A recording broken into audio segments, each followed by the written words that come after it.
আচ্ছা, আমরা যখন ইনস্টাগ্রাম ইউজ করি তখন অনেক সময় এরকম হয় যে আমাদের কোনো কাছের মানুষ বা কোনো সেলিব্রিটি কিছু স্ট্যাটাস দিয়েছে, সেই স্ট্যাটাসটাকে বা সেই স্ট্যাটাসের ভিডিওটাকে আমরা সেভ করে রাখতে চাই আমাদের গ্যালারিতে পরে দেখার জন্য। তো প্রবলেম হয় এটাই যে কিভাবে সেভ করব আমরা সেটা জানি না। তো এই ভিডিওতে আমরা সেটাই দেখিয়ে দেবো যে ইনস্টাগ্রামের যে কোনো পাবলিক প্রোফাইলের স্টোরি কিভাবে আপনাকে ডাউনলোড করতে হবে, ঠিক আছে, সেটাও আপনার মোবাইল ফোনের গ্যালারিতে। ওকে, তো চলুন তাহলে শুরু করি। তো প্রথমেই আপনি ইনস্টাগ্রাম খুলে নেবেন। এবার ইনস্টাগ্রাম খোলার পর যে কোনো পাবলিক প্রোফাইল যেগুলো আছে, কোনো সেলিব্রিটি হোক বা নর্মাল বন্ধু যাদের অ্যাকাউন্ট প্রাইভেট করা নেই, ধরুন কোনো সেলিব্রিটি, ধরুন আমি এই স্ট্যাটাসটাকে আমি ডাউনলোড করে দেখাবো। এখানে এটা সাদগুরু স্ট্যাটাস, উনি কিছু বলছেন, ঠিক আছে। তো এই স্ট্যাটাসটাকে আমি যদি ডাউনলোড করতে চাই তো তাহলে আমি কি করব, এই একদম এই কর্নারে ট্রিপল ডট আছে, এখানে ক্লিক করব। এখানে ক্লিক করার পর এখানে ক্লিক করব।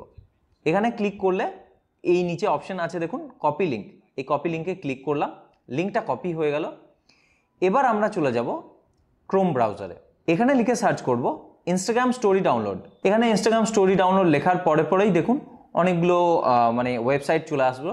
তো এই ওয়েবসাইটগুলোর মধ্যে যে কোনো একটা ওয়েবসাইটে আপনি কাজ করতে পারেন, ঠিক আছে। অনেক সময় এই টপ সার্চ রেজাল্টে যে ওয়েবসাইটগুলো থাকে এগুলো চেঞ্জ হতে থাকে বা কোনো ওয়েবসাইট বন্ধ হয়ে যেতে পারে, বাট টপ 3 রেজাল্টে যে 3টে ওয়েবসাইট থাকবে তার মধ্যে যে কোনো একটা ওয়েবসাইট আপনি ইউজ করতে পারেন, ঠিক আছে। তো ধরুন আমি এই সেকেন্ড ওয়েবসাইটটাতে কাজ করব, তো আমি এটাতে ক্লিক করলাম। এরপর এখানে আমি লিঙ্কটাকে পেস্ট করে দেবো, ঠিক আছে, পেস্ট করলাম। তারপর ডাউনলোড বাটনে ক্লিক করলাম। আচ্ছা, দেখুন ডাউনলোড ভিডিওর অপশন কিন্তু চলে এসছে। ওকে, তো এবার আপনি এখানে ক্লিক করবেন।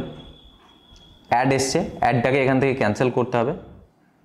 দেখুন এটা ডাউনলোড হচ্ছে, ঠিক আছে, ফাইল ডাউনলোড হয়ে গেছে। এবার যদি আপনি এটাকে ওপেন করেন,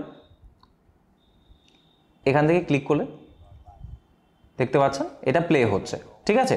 এখানে ভিডিও চলে আসছে, সঙ্গে অডিও আপনি শুনতে পাচ্ছেন, কোনো সমস্যা নেই। এটা সরাসরি আপনার গ্যালারিতে ডাউনলোড হয়ে গেছে, ঠিক আছে। আপনি ডাউনলোডসে এসে দেখতে পারেন। ওকে, তো এরকমভাবে যে কোনো ইনস্টাগ্রাম স্টোরিকে আপনি ইজিলি ডাউনলোড করে নিতে পারবেন। ওকে, আশা করি কারো কোনো রকম বুঝতে অসুবিধা হয়নি। ভিডিওটা এখানেই শেষ করছি। যদি হেল্পফুল মনে হয়ে থাকে তাহলে ভিডিওটা অবশ্যই লাইক করবেন। ধন্যবাদ।